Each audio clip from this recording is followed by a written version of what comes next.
Maybe that's a good place to begin. Yanis, this morning we had a session on Europe, and you mentioned that we had a moral duty to save Europe. That many of us think that it's absolutely imperative to avoid the third major catastrophe in Europe in the last just a little over 100 years. I've long had the view that the fundamental problem in Europe is not the structure of the individual countries, but the structure of the Eurozone itself. It was basically flawed from the beginning. And that those flaws were, for instance, while they thought about what was necessary for convergence, they knew it wasn't an optimal currency area, they actually put in place a set of institutions which would promote divergence, that money would go from the weak countries to the strong, and increasing the divide between the weak and the strong. What is necessary, a whole new set of institutions like a real banking union done quickly, involving not just common supervision, but common deposit insurance and common resolution, some way of mutualizing debt, like Eurobonds, a whole set of new institutions which have been very slow coming. So I guess I want to begin the conversation by asking whether you, whether you share these views, and in particular, given the slowness of Europe in responding to the crisis that began in 2010, obviously this morning we talked about the enormous number of mistakes that were made. Do you see any strategy that could be put into place relatively quickly without reforming the treaty itself?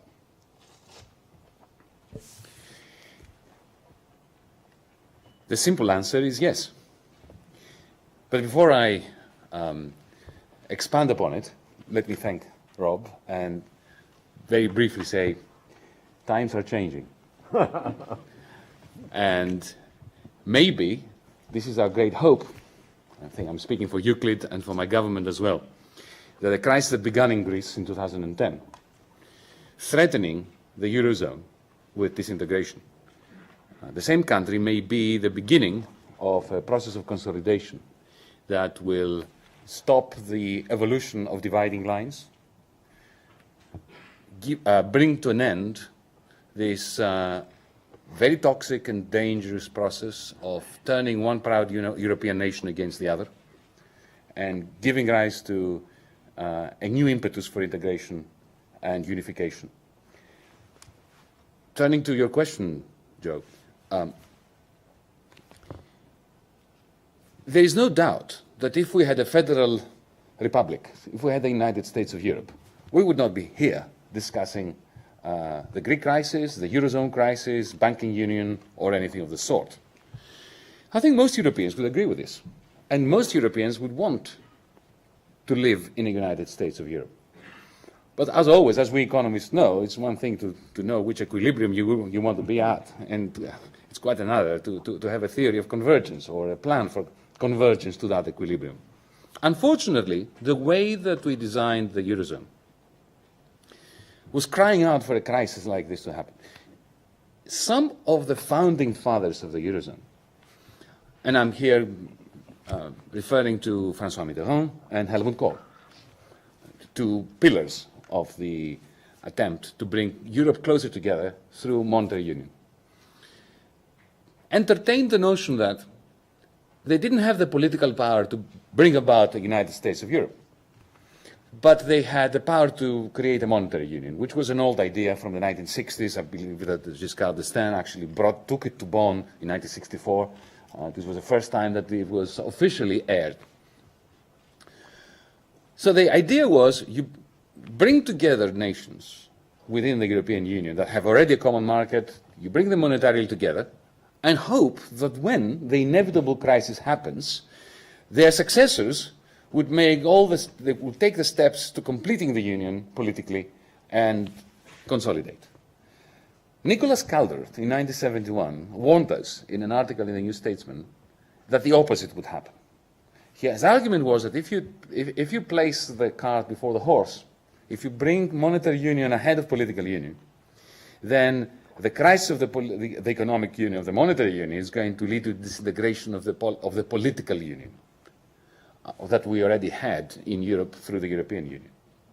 So the reason why I'm saying this now in the context of your question is that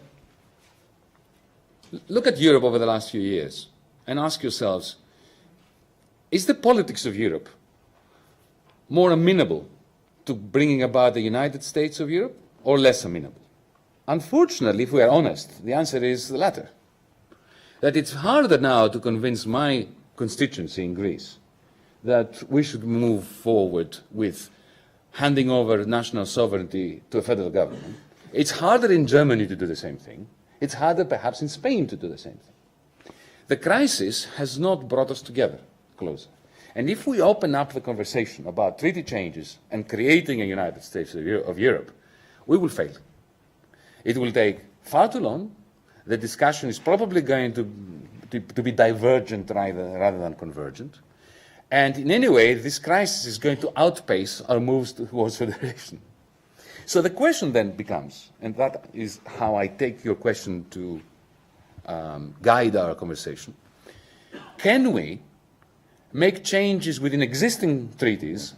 Can we redeploy existing institutions in a way that quells the crisis, simulates all the essential aspects of federation, and paves the ground for moving beyond the present crisis towards the United States of Europe? I think the answer is yes. And let me just very briefly give you 3 examples, or actually even 4 examples. This crisis has manifested itself in 4 different realms. One is public debt. The second one is banks, banking systems or sectors. The third is investment. We have a serious underinvestment crisis, or a crisis of investment. And fourthly, in several parts of Europe, not all of them in Greece or in the periphery, we have an eruption of poverty, an eruption of underprivilege, of deprivation, and indeed in certain areas, and definitely in my country, a humanitarian crisis. So, can we simulate what a proper federation would have done to tackle these? I think yes. We have several institutions that could do the trick. Then let me give you an example with investment. Okay. Our member states cannot afford to embark upon the public investment that would be necessary in order to kickstart the economy, because of fiscal limits, because of the Maastricht rules, because of the Stability and Growth Pact, and so on and so forth. Nor could they, in reality, especially the ones that need to do it, because they have no central bank behind them, and the central bank doesn't have a federal state behind them to back them. So this is an interesting paradox, but nevertheless. So imagine the following scenario. Imagine that the European Investment Bank, which belongs to the European Union, were to be given its marching orders from ECOFIN, from a summit of our leaders, to embark upon a large-scale investment-led recovery program for Europe. How would it finance this? The European Investment Bank issues its own bonds, has been doing this for years now quite successfully. But it's operating on banking principles, which is a very good thing, and it's fairly conservative, which is a fairly good thing, and it's fearing that if it overexpands its funding, then its bond yields will start creeping up. But we have another pillar, the pillar called the European Central Bank, which has already decided to embark upon a major quantitative easing exercise. Well, one of the operating problems that the ECB has is to choose what instrument to purchase. Unlike the United States, there is no EU treasury bill to purchase. But what if the ECB were standing by in the secondary markets, ready to buy the EIB bonds, which are Eurobonds? They're bonds issued on behalf of all Europeans. And what if this funding is to be channeled into the private sector of the European Union in a way that simulates a new deal for Europe? So that's one example of how you can redeploy existing institutions, the ECB and the EIB, in order to do that which Europe really needs to do, to kickstart the economy by creating an investment-led recovery program that is financed through what? The public sector. Sorry, the private sector. Essentially, what you do is you mobilize idle savings which are destroying, which are really punishing German financial institutions, which now don't know what to invest in. You know, you have QE, which is purchasing so many bonds that there is a shortage of bonds in the financial sector of Germany. That's creating problems in Germany. We're not asking for the German taxpayer to fund an investment program in the periphery. We're asking for a smart manner in which the existing institutions can mobilize private idle savings, turning them into investments in the private sector that can then create the incomes that would then extinguish the private and public losses and debts.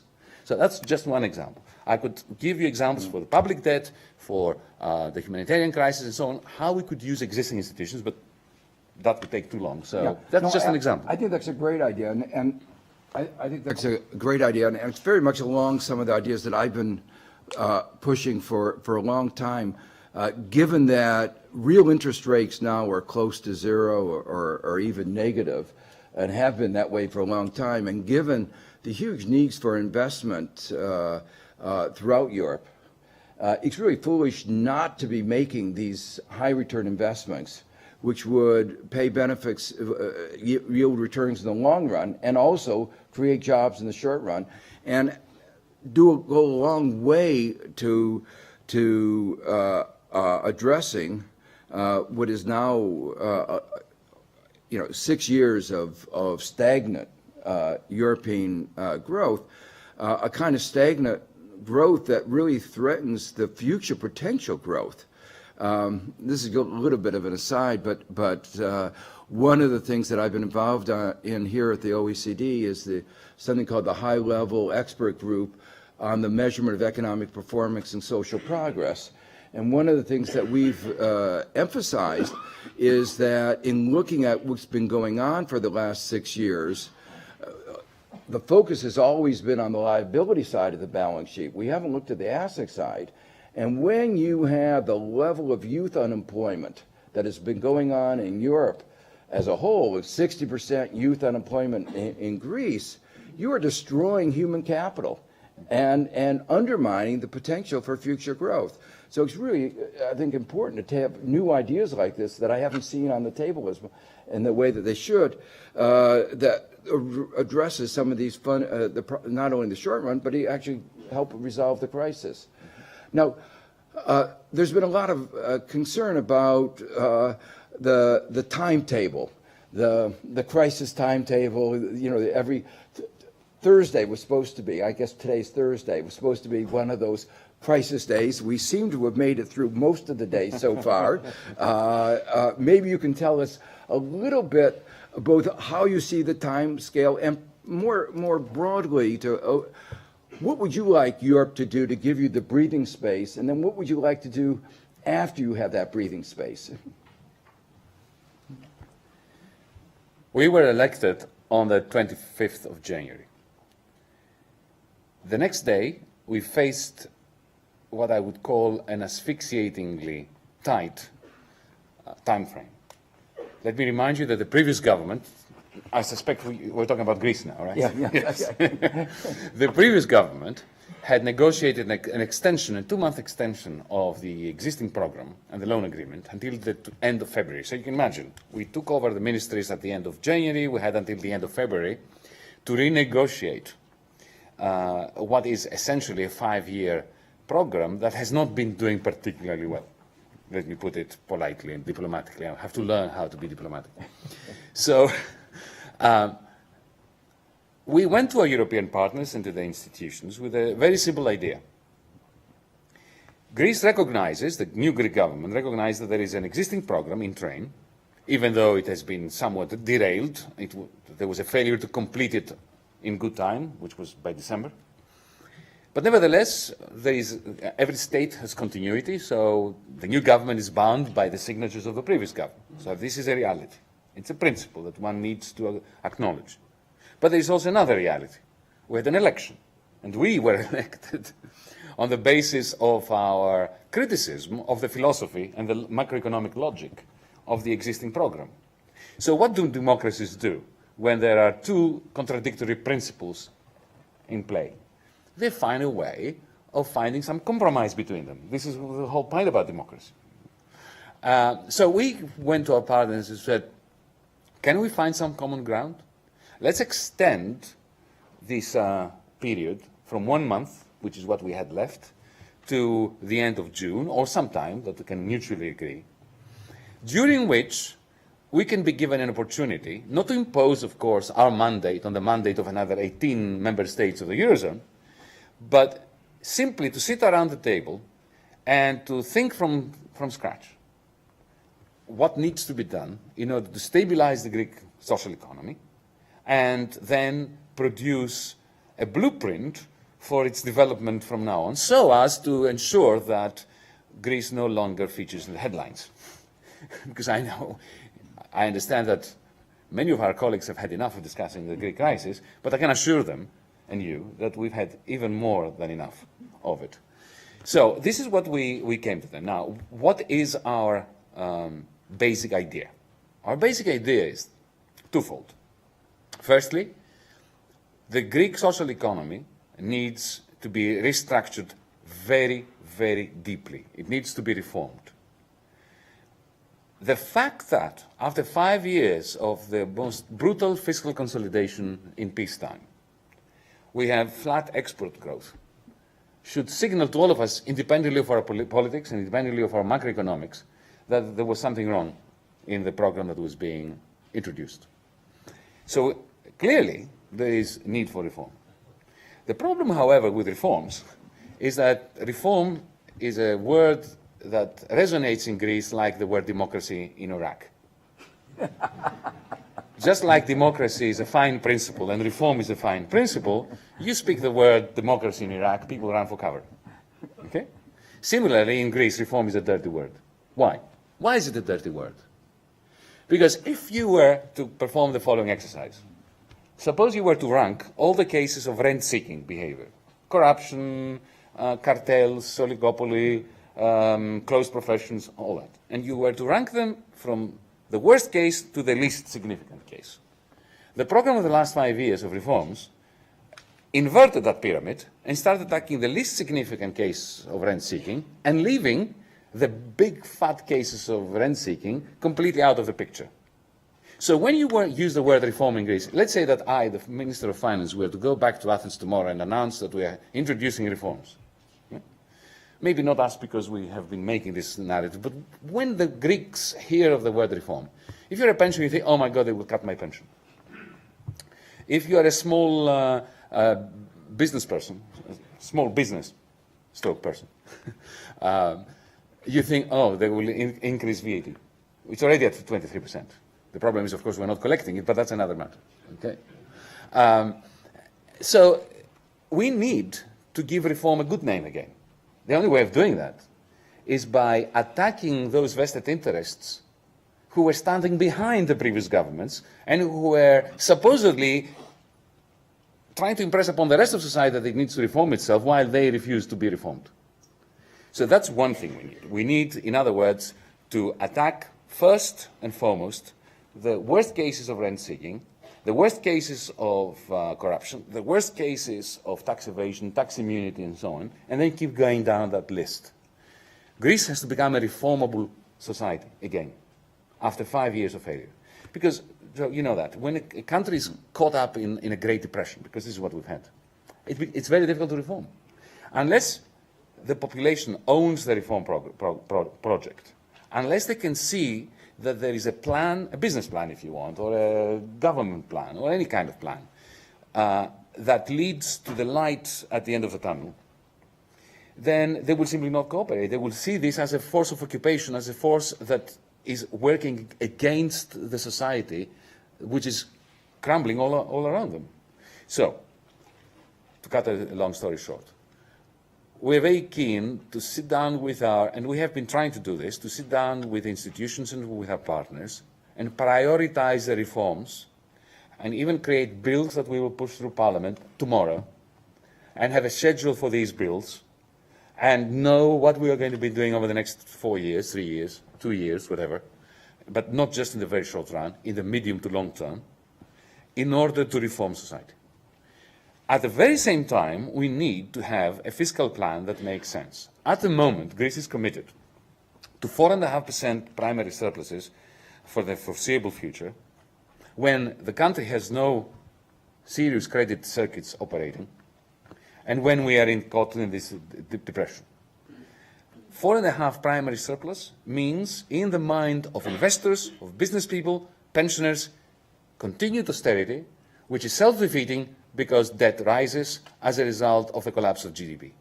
There was this rumor, by the way, in the second part of 2014, that Greece was on the way to recovery, that it had turned the corner. It was only a rumor, I'm afraid. I wish it were the truth. It is true that real GDP picked up. But do you know why that happened? It only happened because nominal GDP continued falling, but not as fast as average prices, which is my definition of a Great Depression. At the same time, investment was moribund, and has been now for 7 years. So we need to sit down with our partners. Besides the list of reforms, we need to discuss 3 important variables. One is appropriate primary surpluses, appropriate to the circumstances. We need an investment package that will kickstart investment and crowd in private investment. This could happen in the context of what we discussed earlier with the EIB, for instance, issuing a particular set of bonds for the purposes of funding the Greek private sector. The private sector, and not all of it, but the productive, profitable sector. Do you realize now that there are, I'm sure you know it, but many people don't, that there are profitable companies in Greece, export-oriented, with a full order book, who can't find credit, and therefore they cannot meet demand for their products? Now that needs to be addressed if we're going to grow out of our troubles. So we need primary surplus, an investment package, and a serious discussion about our public debt and its structure. I'm not recommending haircuts. I am recommending smart ways of rationalizing both the stock and the flow of Greek debt, so as to, in the end, return to our creditors more value than they are going to get now under the current regime. So these are the, if you want, 2 different layers of the Greek government. Now, to get there, to get to this agreement, we had to have this conversation with our partners. And the only way I know that you can impress upon the other side of a negotiating process that you mean business, that you want to change the conversation, is by saying, folks, we are not going to sign on the dotted line of anything you give us just to get the next loan tranche. We're not interested in just the next loan tranche. The past 5 years has been characterized by Greek governments of promising anything just to get the next loan tranche. So some, even people in here, have asked me, what have you gained except an extension of the loan agreement? Well, what we've gained is some space during which to have the serious conversation that we haven't had as a government, as a state, for the last 5 years. Yeah, you've raised a number of issues that I hope get into the more public dialogue. The fact that Greece is in a deep depression. People haven't been using it. It's not just Greece, Spain.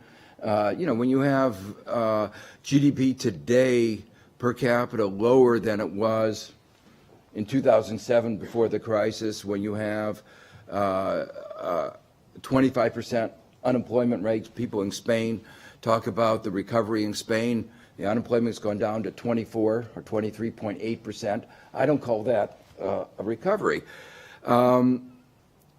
You emphasize that there's a need for reform in the reform. The word reform is sort of ambiguous term, and many of the reforms have actually been counterproductive. There are a couple of things that you said, I think that also I want to emphasize, and that really came back to what I said on some of my introductory comments, that if you look at the provision of finance to the private sector, especially for SMEs, and countries like Greece are all about small and medium-sized enterprises, it's really down. And that's because of the structure of the Eurozone. That's because of this divergent process that I described before of the single market, where money moves out of the countries that are weak into countries that are strong. And behind any banking system is the government. You know, money in the middle of the crisis of 2008 went to the United States when our banks had proven that they didn't know how to manage risk. Why was it coming to the United States? Because Uncle Sam had written a $700 billion check and said, by the way, if you need a couple more trillion, there's money here. But unfortunately, Greece isn't in the position, and money is leaving the weak economies like Greece. And it's the same thing going on in Spain, and causing private sector contraction that's actually exacerbating the austerity. So it's not just the public austerity, it's the two of these together. And that's why the forecast, if you look at the forecast of the ECB about what was going to happen with the reforms, you see how off they've been year after year after year. You know, any student who turned in year after year after year projections that were that bad, I'm afraid would be fired. Or, I mean, we don't fire our students, but they would they fail him. We would fail them. But when you look at the ECB and you look at the Troika and their forecast, you got to say something is wrong with their models. And that goes also to something is wrong with their reform program. Now, one of the things that you mentioned is that they had imposed a 4.5% primary surplus. No country's ever had that kind of a primary surplus for the length of time that was dictated. How did the Greek government, the previous Greek government, sign a program like that? And how could the ECB and the Troika propose a program like that? And one more question. Are they serious about doing that? Have they changed their mind now? I think you need to ask the previous Greek government, as well as the Troika that imposed it. But no, I will answer the question. I'm not going to avoid it. I think it's the politics of denial. The Eurozone has not, to date, publicly, officially, accepted the proposition that its design was not capable of sustaining the shockwaves of the great financial collapse of 2008.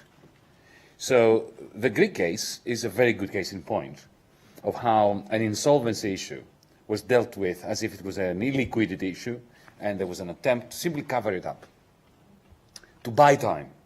Maybe we can understand this.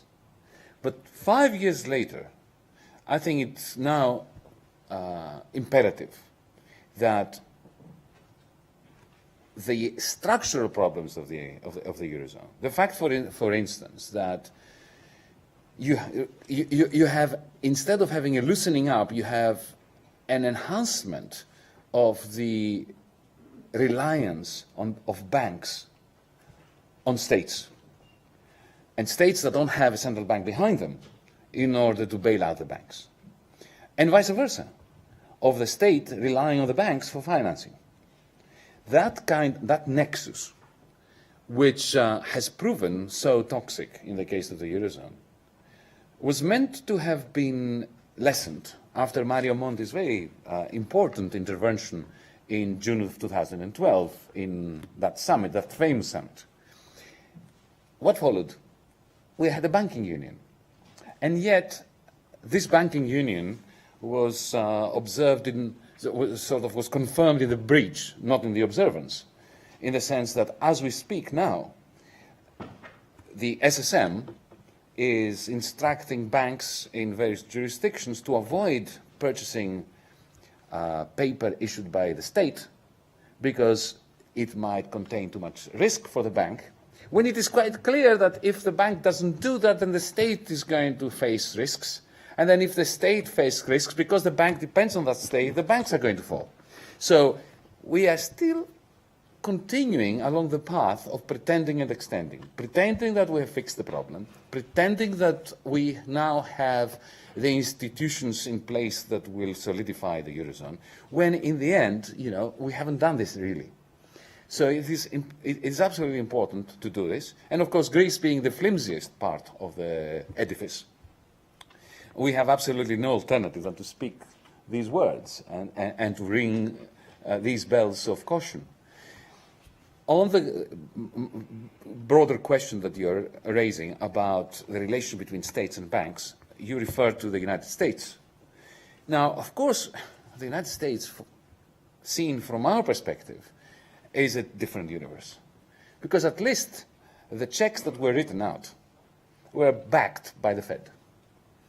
We don't have an ECB that can do that, even if it wants to. We don't have central banks, national central banks, that can do this. We can have a very long discussion about the effects of doing it on an inequality, on long-term growth, on secular stagnation, as Larry Summers says, and so on and so forth. But at least you don't have a problem of potential insolvency in the United States as a result of the way in which banks have been bailed out. And finally, I am impressed by the nature of the conversation in Europe over the last year, 2 years, 3 years, in the sense that the crisis seems to me to have taken such a turn that the standard distinction between left and right has been blurred. Because now, let's take, for instance, the British Conservative Party policies in the United Kingdom. Right? I can have a conversation with George Osborne and differences on the efficiency and wisdom of expansionary contraction. Right?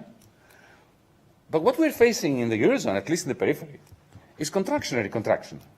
And there can be no argument that contractionary contraction is going to lead to growth and to lead to debt sustainability and lead our country to a situation where we can repay our debts.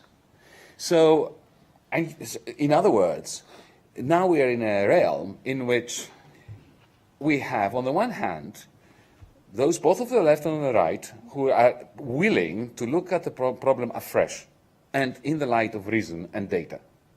And then there is institutional inertia, which is driven, it's feeding on itself, and which is refusing to come to terms with reality.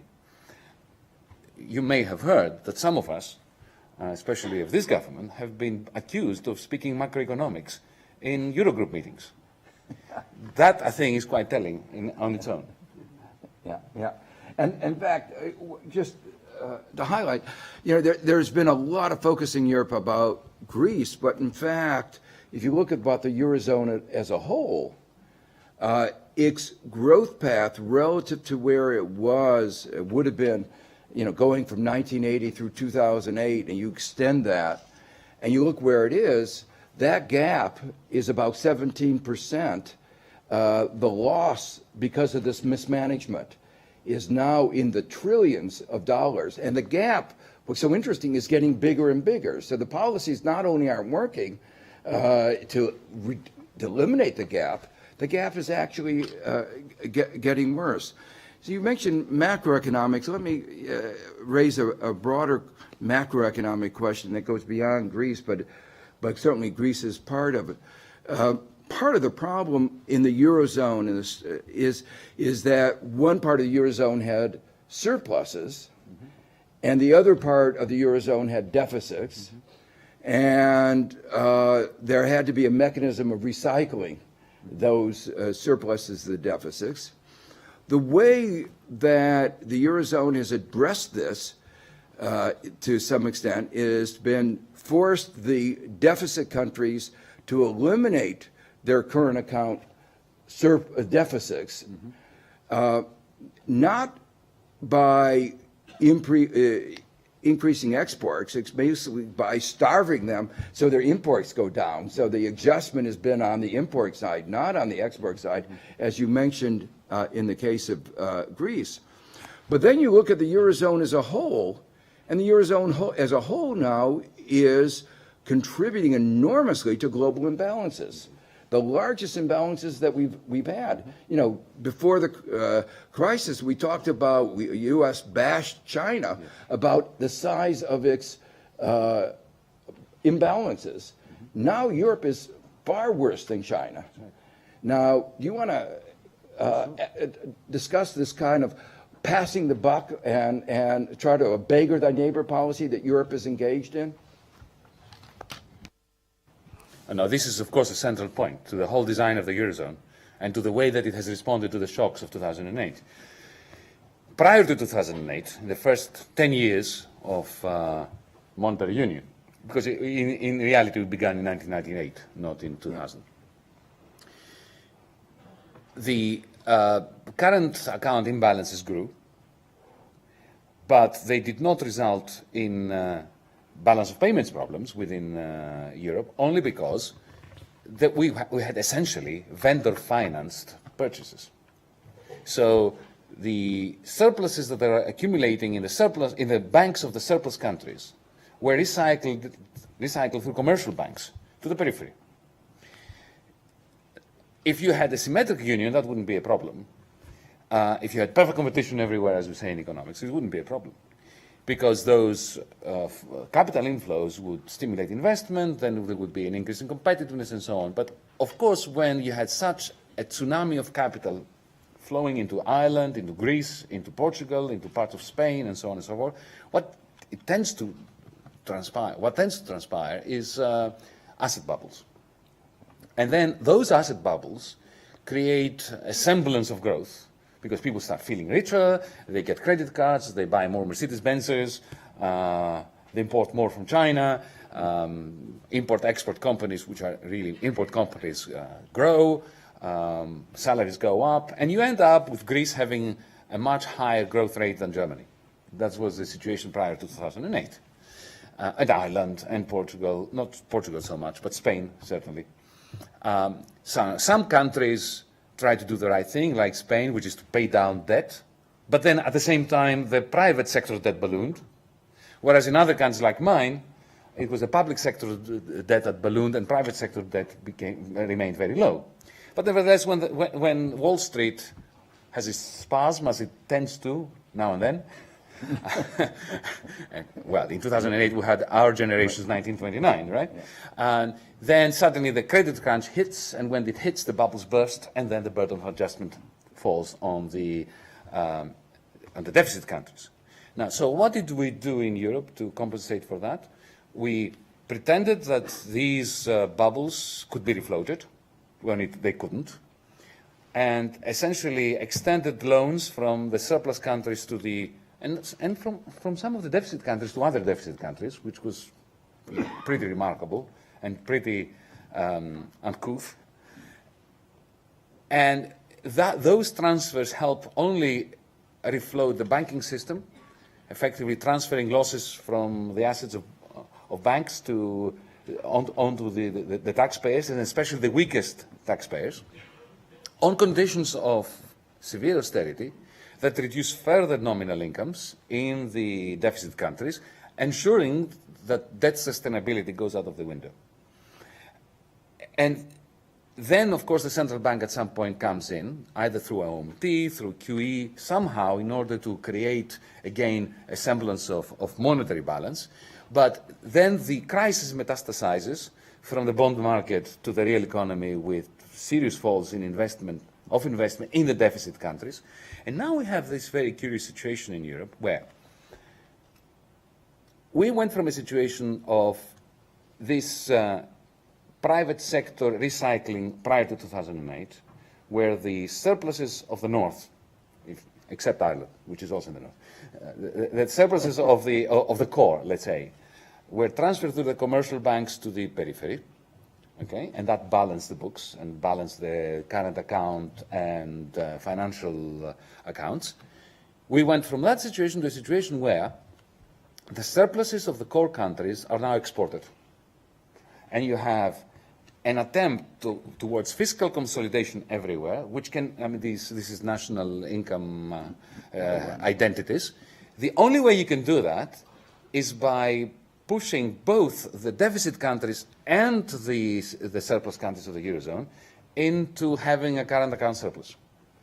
In the case of the deficit countries, as you quite correctly said, this happens through destroying imports, just crushing them through the massive drop in aggregate demand, a small export increase by comparison.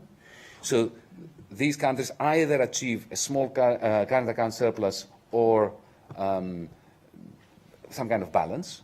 Even Greece managed to achieve a balance in its current account. The surplus countries remain surplus countries, which means that now Europe is becoming an exporter of deflation to the rest of the world.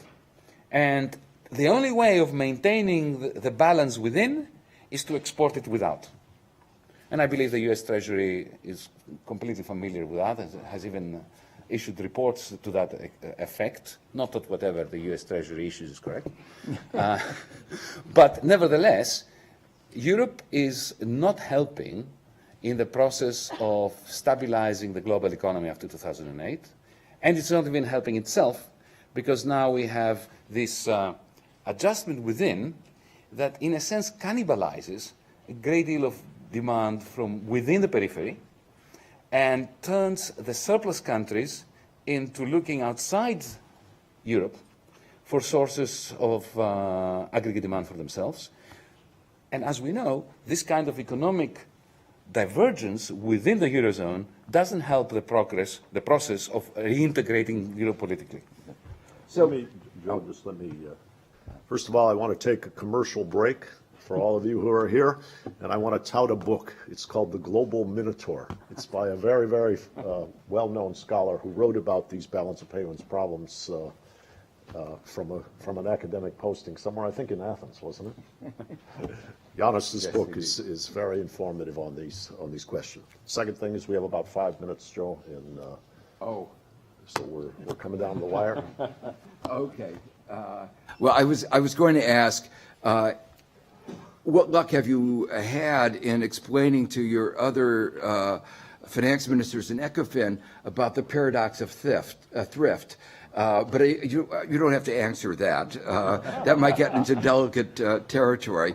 What I wanted to use is the last few minutes to talk a little bit about some of the specific reforms in the reform program that you have in mind. There's been some criticism whether you've actually come up with anything.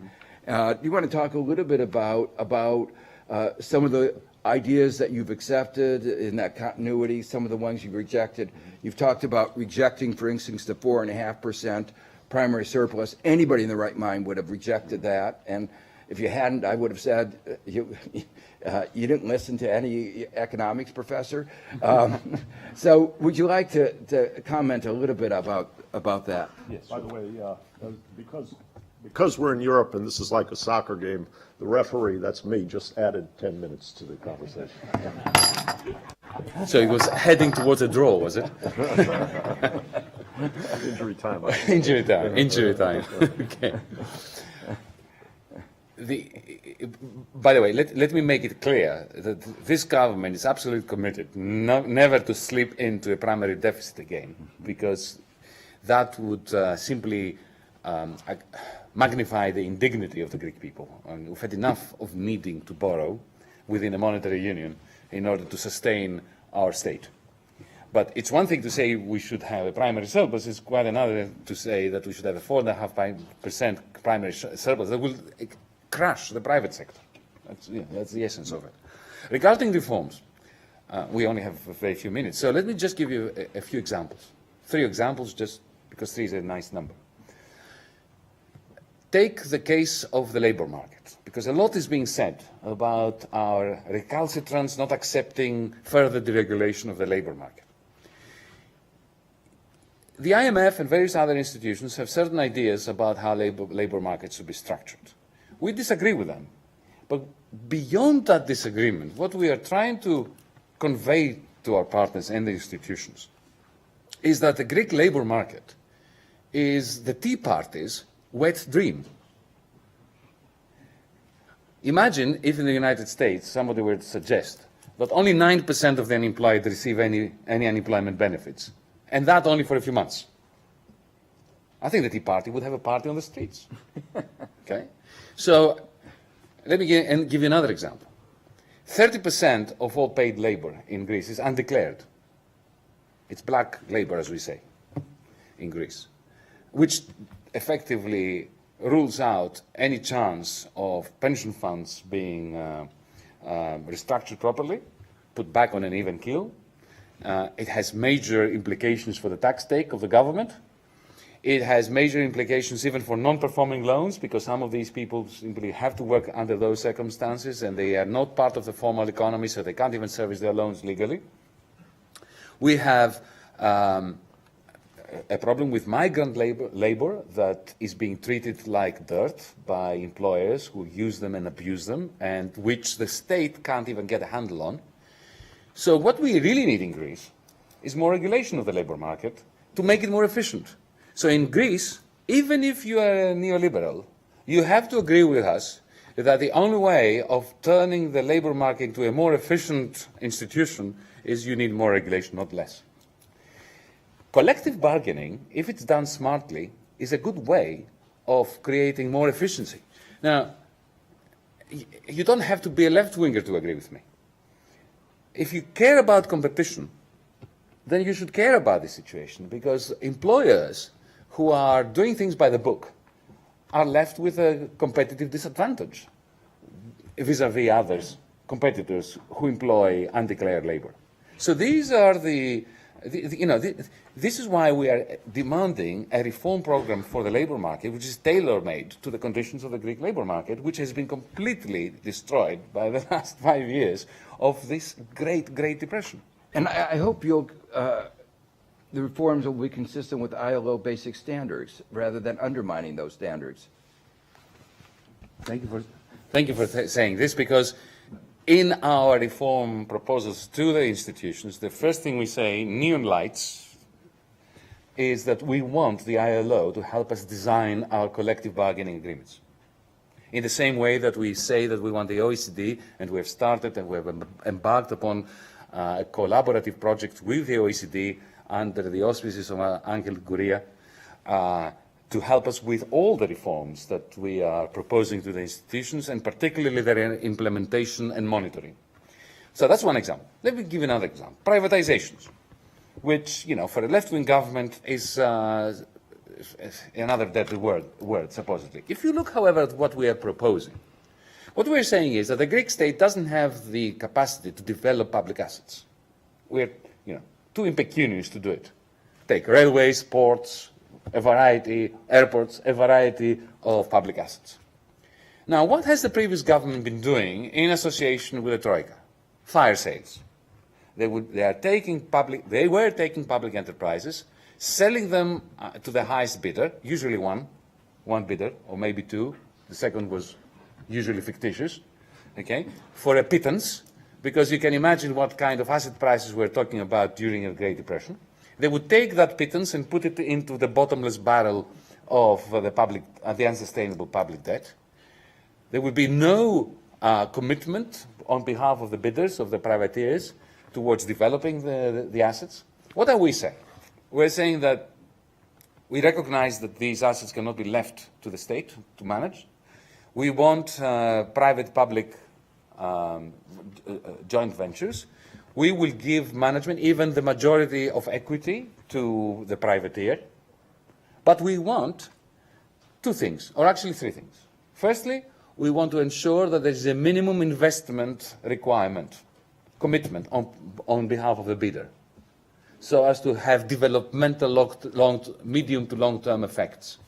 Secondly, we want to retain a stake for the state, so as to have an income stream with which to finance the pension funds that have been depleted through the crisis, through the PSI that attacked viciously their capitalization basis and so on. Thirdly, we want decent working conditions for the workers who work there. So we are restarting the privatization process as a program for making rational use and developmental use of existing public assets. Thirdly, let me give you a very important example of a reform that we need to effect very quickly and which we're trying to convince our partners and institutions that can't wait. Non-performing loans. About a year and a half ago, the financially stressed Greek state borrowed 40 billion from our partners and institutions to pour into the banks, to recapitalize them. The ECB told us in the recent stress tests, quality assurance exercise, that recapitalization process worked. We're very happy with that. However, between 35 and 40% of loans, remaining loans on the asset books of those banks, of our banks, are non-performing. You only need to repeat that number in your head to realize that this poses serious problems for the functioning of the credit system. And the more you let this situation fester, the more it eats into the capitalization of the banks that the Greek taxpayer has shouldered under very difficult circumstances.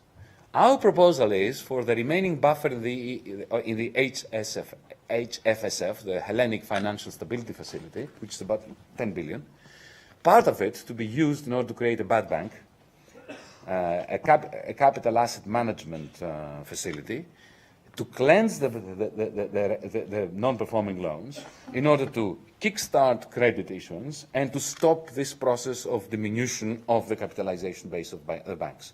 So these are just some examples. I could go on forever because we have a very long list of reforms that we want, but we're very keen to begin implementing them yesterday. The problem with the current negotiations is that everything is on hold until these negotiations are finished. It is our considered opinion that that shouldn't have been the case, that we could start implementing reforms, and we are keen to do this while the negotiations take place, reforms that we can all agree on. Begin with the low-hanging fruit, and then move on to the higher-hanging fruit. So is there opposition to the idea on the non-performing loans? I'm not sure. There is some opposition. Obviously, some of the people who have non-performing loans don't want to have the loans foreclosed on. The opposition doesn't come from within Greece. What we have is a negotiation process that is dragging out longer than we want. And we don't mind having a full review of the Greek economy by the IMF, by the Commission, by the ECB, by whoever wants to have a look at our finances, because we believe in transparency and we believe in dialogue. And if there are good ideas about what we should do, we want to hear them. And we want to negotiate a long-term plan for developing Greece and ending this debt deflationary cycle. But in the meantime, our view has always been that we could operate at two levels. We could have this review, while at the very same time, we could begin implementing immediately, legislating through Parliament, reforms that are commonly agreed. And I know that there is common ground between us and the institutions and our partners that could lead to these bills to be implemented immediately. I am hopeful and I trust that we are going to begin doing this very soon. It is the only way we can restart this process in a way that is to the advantage of everyone. Well, I think, thank you very much. I think this has been actually a spectacular discussion. I had an opportunity to talk to finance ministers of many countries, and I think there aren't many who come as prepared and as economic, shall I say, literate. It's beyond literacy. It's economic mastery that you've shown, and I do hope that your negotiating partners listen to some of your good economics, bringing in maybe into the ECOFIN actually some macroeconomics, as dangerous as that might be. Maybe the idea that contractions are contractionary will come to be understood, and that you were mentioning 43% of the loans were non-performing. When you have a depression as bad as your depression, of course you're going to have a lot of non-performing loans. And this is there was a famous book, so many of you know, that talked about This Time Is Different, and talking about financial crises being deep and long. But the fact is that you get a financial crisis when you have an economic crisis that is deep and long. So a deep and long economic crisis causes a deep and long financial crisis, which exacerbates and amplifies those crises. So hopefully you and the Eurozone will be able to move out of this, I think, vicious negative circle to a positive circle. Some of the ideas that you've suggested, some of the ideas that others have put on the table of an investment program, a reform in the structure of the Eurozone that will really get Europe out of the stagnation in which it's been and on a more positive course that would actually achieve the original objectives of the Euro, which is to create a more united Europe.